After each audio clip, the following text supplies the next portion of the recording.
বৈষ্ণবগণের কৃপাটাই হচ্ছে আমাদের সম্ভব।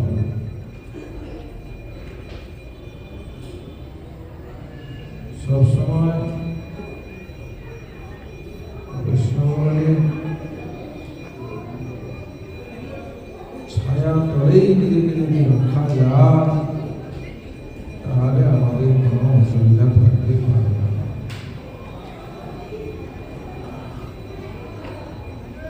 ভক্তিভূষণ ভাগবত গোস্বামী মহারাজ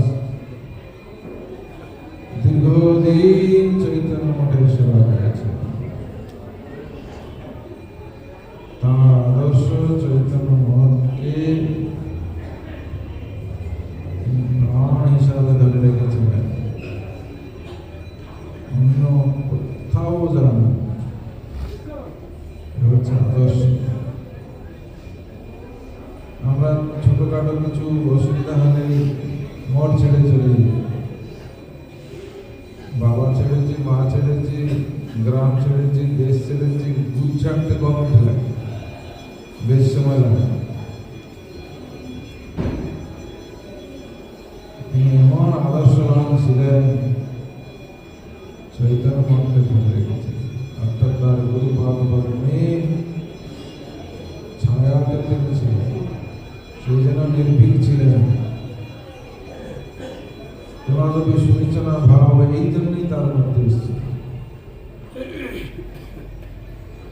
দীর্ঘ 10 বছর তার সঙ্গ করেছে, খুব কাছাকাছি মিশেছে। আগে মানি অর্ডার আসতো, এখনকার মানি অর্ডার আসতো সব মোবাইলে টাকা ঢুকে যায়। যখন মানি অর্ডার আসতো তখন চৈতন্য মঠের অফিসে আমরা থাকতাম, এসে টাকা দিয়ে রিসিভ করে নিয়ে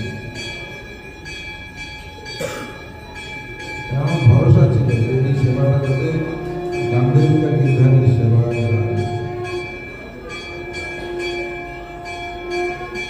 কতটা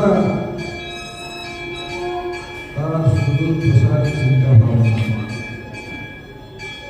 আত্মসাৎ করার সেই চিন্তা ভাবনা ছিল। এখন আমরা অনেক প্রণামী পাই, কিন্তু আমাদের সেই আদর্শ তাদের মধ্যে ছিল। কারণ তারা জেনেছিল যে মঠকে ভালোবেসেছি মানে মঠ আমার সব অসুবিধা সুবিধা দেখবে। গুরু সর্বস্ব গুরুকে দেওয়া, গুরু চরণে সব কিছু দেওয়াটাই হচ্ছে শ্রেয়। তবে ভজন লাইফটা ওইভাবেই কাটিয়েছে। আগেকার প্রসাদের ব্যবস্থা আর এখন প্রসাদের ব্যবস্থা অনেক তফাৎ। তাদের মধ্যে থেকে যে শিক্ষা লাভ করেছে সেগুলো যদি আমরা ধরে রাখতে পারি, নিশ্চয় আমাদের পরমার্থ উন্নতি হবেই।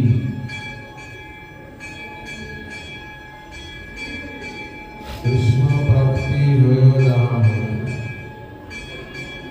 আজ তার যদি পালন করার উদ্দেশ্য রাখি, বন্ধময়ী সাবধান গতানুগতিক করতে হয়, করলাম, এটা একটা আলাদা জিনিস। কিন্তু